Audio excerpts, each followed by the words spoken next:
Okay, so my thoughts on the Joshua Parker fight we've just seen. I was very disappointed. I thought Parker was the main culprit of that. I thought this is his big chance. I mean, Joshua's the heavy favourite, but he's probably going to box the way through it. And Parker refused to engage with him for most of the fight. And I thought he was the one. He's away from home. He's got to make the running. He's got to make the fight happen. And I think he sort of had a choice. For me, he had a choice. He could either engage. He probably would have got stopped, but at least then he had a slight chance of getting a win. Or he could just coast through, just dummying incessantly. I wasn't impressed with that. I thought he wanted to sort of fence Joshua. He actually looked like, this is the most frustrating thing, I actually thought that Parker looked like he could have done some damage. He could have done something. I wasn't impressed with Joshua or Parker. I didn't think that Joshua boxed well at all. Difficult when the opponent just comes in to basically to faff about and survive like that. And it's easy for me to say, look, I'm not taking the punches from Anthony Joshua, but Joseph Parker, for me, he should have got inside and had a go. If he'd have got carried out on his shield, he's a hero forever. He walks off into, having performed really well. His chance at the big time came and he's not delivered. He's basically opted for survival to get through. And I know it's harder than what I probably make it sound, but he should have done something. He should have got inside. When he did actually throw shots to the body and come over, he looked like he at least was in with a live chance. The way he boxed, he was just out of range for way too long. And Joshua should have capitalised. I really wanted, when I saw that for the first sort of 2 or 3 rounds, I wanted Joshua to I wanted Joshua to cut down and walk him down and catch him with big shots, which was difficult because Parker was moving all the time. But I will watch it one more time just because I want to analyse it. But I think once I'm past that, I'll never probably even think of that fight again. I thought it was a stinker.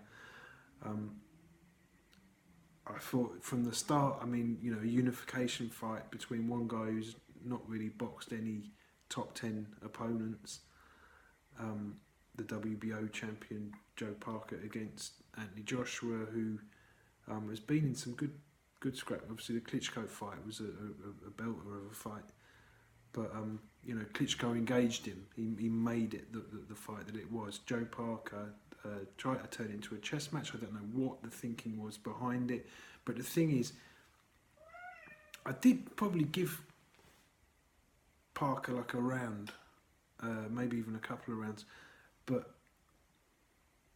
he needed to when the fight's slipping away from you. It's not. He must have known after about sort of 6 or 7 rounds. He's a mile behind. He must have known, right, now I've got to change. Now I've got to do something to make something happen. And he didn't. He just carried on the same. And I know it's very difficult, and Joshua's a good fighter, but he really let his chance slip away. And I think he did have a live chance. He seemed to, when he did get through, he seemed to, be able to sort of punch his weight. So a shame that he couldn't have maybe got a little bit closer into range and made more of it. I was after the first 3 or 4 rounds, I thought, right, now we're going to see something different, because all this dummy, step back, little shot, it's okay if you've got something behind it, if you're going to bring, if you're trying to open the opponent up. But I just thought it was too negative. It was too much negativity, and it's not like there's no motive. These guys are fighting for big money. If Joe Parker would have won that, he then goes into something huge. But I thought the referee was pretty awful. I thought he broke it up. But, you know, we had a fight where nothing was really happening. And the brief instances when they did start to engage each other, the referee comes in and sort of breaking. I'm going to watch it again probably purely for that reason, to find out why was the referee sort of unhappy with what was going on. It's a boxing match. They're supposed to be punching each other. Let them do it. When they actually finally decided to sort of stand with each other, the referee comes in and breaks them up. And then takes ages to sort of, before he lets them, even the cat's unhappy, aren't you, my darling?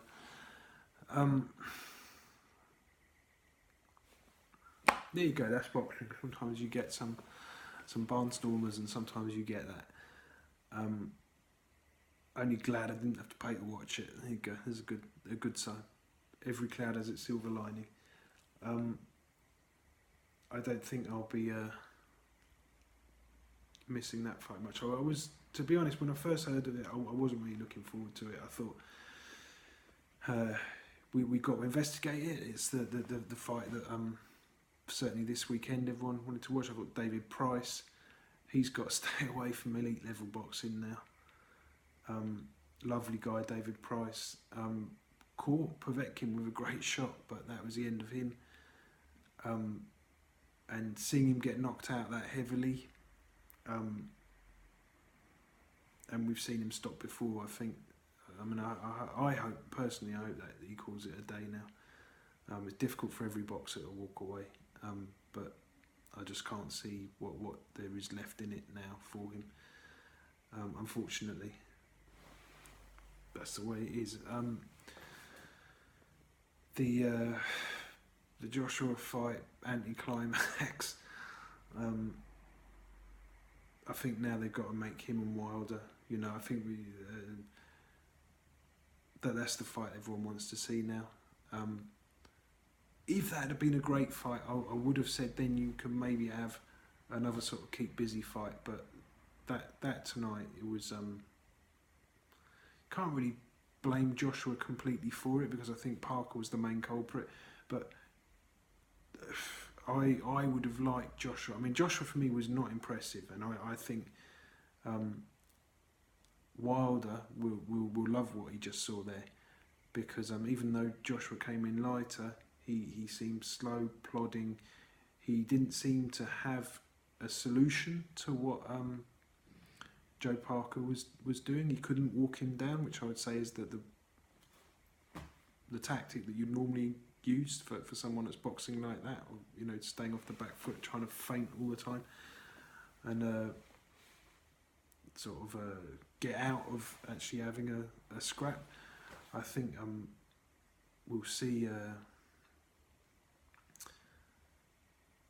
We'll see what the options are, but I think now they're going to have to go for Wilder. I don't see what the point is in fighting, you know, someone else that they drag out of somewhere, you know, because Parker, for me, he hadn't really shown the qualities that you need to fight for the actual, like, the top heavyweight world title.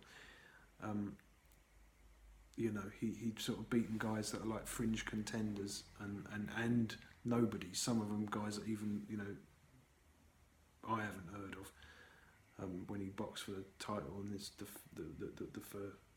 when he then boxed Ruiz, I was like, you know, he's not a top guy. These aren't, they're fooling people. And to be honest, now Joshua the same. He needs to go and fight someone decent. If he, you know, he's boxed Klitschko, let's get him in with Wilder. I look forward to that. All right, guys. Anyway, thanks for watching, and give us a like and a subscribe. See you then. Bye bye.